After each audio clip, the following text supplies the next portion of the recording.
लक्ष्मीनाथसमारम्भां नादयामुनमध्यमाम् अस्मदाचार्यपर्यन्तां वन्दे गुरुपरम्परां यदिराजाय विद्महे श्रीभाष्यकाराय धीमहि तन्नो रामानुजाचार्यः प्रचोदयात् ஆழ்வார்கள் திருவடிகளே சரணம் எம்பெருமானார் திருவடிகளே சரணம் ஜீய திருவடிகளே சரணம் यो नित्यमच्युतपदाम्बुजयुग्मरुक्म व्यामोगदस्तदितरानतृणायमेने अस्मद्गुरोर्भगवतोऽस्य दयैकसिन्धो रामानुजस्य शरणं शरणं प्रपद्ये நீரார் கடலும் நிலமும் முழுதுண்டு ஏலார் ஆலம் இளந்தலுமே குயிலந்தாய் சீரார் திருவேங்கட மாமலைமேயாராமுதே அடியே கருளாயே. எல்லாம் வல்ல ஏழுமலையான் பெருங்கருணையால் 4000 திவ்ய பிரபந்த பாசுர பதிவேற்றனின் வரிசையில் இன்றைக்கு 2079வது நாள் பாசுர பதிவேற்றம். திருமங்கையாழ்வார் அவருடைய பெரிய திருமொழியிலே 7ஆம் பத்திலே வரக்கூடிய 3ஆம் திருமொழியுடைய 8வது பாசுரம், 628வது பெரிய திருமொழி பாசுரம், திருநறையூர் பாசுரங்களின் வரிசையிலே இது 98வது பாசுரம். முதலிலே தனியன் கலையாமி கலித்வம்சம் கவிந்தோக திவாகரம் யசோகோபி பிரகாசாரி ஆவித்யம் நிகதம் தம வாழி பரகாலன் வாழி கலிகன்றி வாழி குறையலூர் வாழ்வேந்தன் வாழியரோ மாயோனை வாழ்வழியால் மந்திரங்கள் மந்தேர்வோம் தூயோம் சுடர்மானவேல் நெஞ்சுக்கு இருள் கடி தீபமடங்கா நெடும்பிறவி நெஞ்சுக்கு நல்ல அமுதம் தமிழ் நல்லூர் துறைகள் அஞ்சுக்கு இலக்கிய மாரண சாரம் அரசமய பஞ்சு கண்ணன் பொறி பரகாலன் பண்பல்களே எங்கள் கதியே ராமானுஜ முனியே சங்கை கெடுத்தாண்ட தவராசா பொங்கு புகழ் மங்கையர் கொண்டு இந்த மறையாயிரம் அனைத்தும் தங்கு மனம் நீ எனக்கு தா மாலை தனி வழியே பறிக்கவோடும் அன்று போலை பதிவிருந்த புற்றவனே வேலை அணைந்தருளும் கையால் அடியேன் வினையை துணித்தருள வேணும் துணிந்து.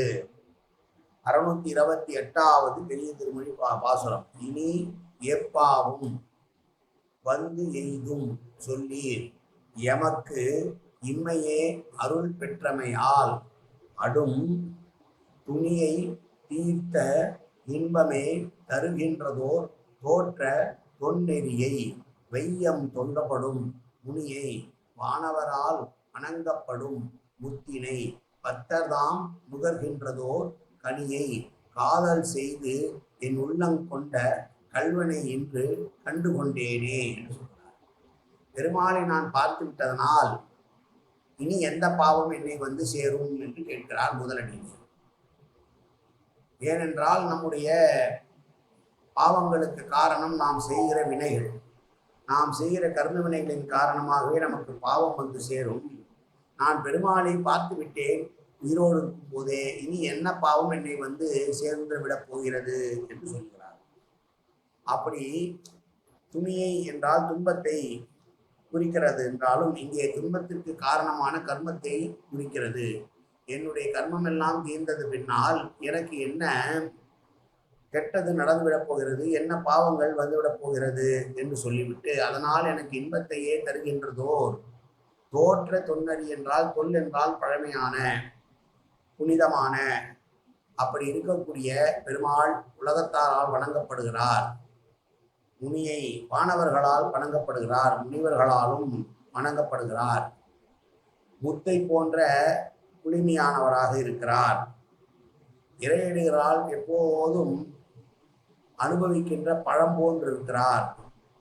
என்னுடைய உள்ளத்தை கொள்ளை கொண்ட கல்வனாய் இருக்கிறார். அவனை நான் இந்த திருத்தலமான நிறைவுகளிலே கண்டுகொண்டேன். இகலோகத்திலேயே எனக்கு அருள் கிடைத்து விட்டதனாலே இனிமேல் எனக்கு எந்த விதமான பாவம் வந்து கிட்டும் சொல்லுங்கள் என்று நம்மை பார்த்து கேட்கிறார்.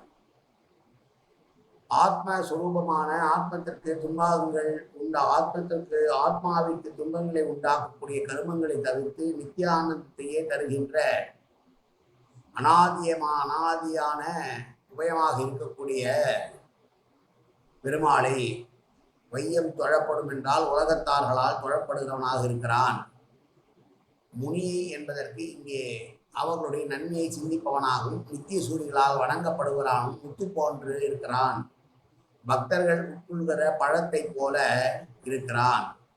அவனாகவே வந்து என்னுடைய நெஞ்சத்தை கொள்ளை கொண்டத கல்லவனாக மாறி போனதால் இனி எந்த துன்பம் எனக்கு நேரும் என்று சொல்லி இந்த பாசுரத்திலே பேசுகிறார். துணி என்பது துன்பத்திற்கு ஒரு பெயராயினும் இங்கே துன்பத்திற்கு மூல காரணமாக இருக்கக்கூடிய கர்ம வினைகள் எல்லாம் அவனை கண்டு கொண்டதனால், பாபங்கள் போனதனால் நான் புனிதனாகி விட்டேன் என்று சொல்லுகிற பாசுரம். நான் அவனை கண்டு கொண்டு விட்டேன், நான் அவனை இந்த உலகத்திலே உயிரோடு இருக்கும்போதே பார்த்து விட்டேன் என்று சொல்லுகிற பாசுரம். இந்த 628வது பெரிய திருமொழி பாசுரம். மீண்டும் ஒரு முறை பாசுரத்தை சேவிப்போம். இனி எப்பாவும் வந்து எய்தும் சொல்லீர், எமக்கு இம்மையே அருள் பெற்றமையால் அடும் துணியை தீர்த்த இன்ப துயிர்த்து இன்பமே தருகின்றதோ தோற்ற தொன்முறியை வையம் தொழப்படும் முனியை மாணவரால் வணங்கப்படும் முத்தினை பத்தர்தாம் நுகர்கின்றதோர் கனியை காதல் செய்து என் உள்ளங்கொண்ட கல்வனை என்று கண்டு கொண்டேனே. காயேன வாச்சா மனசேந்திரியர்வா உத்யாத்தனாவா பிரகதேசுவாவாது கரோமியத்தில் சகலம் பரஸ்மை ஸ்ரீமன் நாராயணாயேரி சமர்ப்பயாமி. உடலாலும் உள்ளத்தாலும் வாக்காலும் சகலவிதமான பாவங்களும் தோஷங்களும் நிறைந்ததாக உலகத்தினுடைய இயல்பிருந்த போதிலும் அடியேன் செய்கிற நல்வினையோ தீவினையோ அத்தனையும் உடைய கமலமலர் பாதங்களில் சமர்ப்பிக்கிறேன் கண்ணா. காத்துருவாய் கண்ணா, கேட்டுக்கொள்வாய் கண்ணா. எப்போதும் திருநாமம் கண்ணா கண்ணா கண்ணா என்று நாள் வருவதற்கு அன்புருவாய் கண்ணா. சர்வத்திர கோவிந்தநாம சங்கீர்த்தனம் கோவிந்தா கோவிந்தா கோவிந்தா கோவிந்தா கோவிந்தா கோவிந்தா கோவிந்தா கோவிந்தா கோவிந்தா.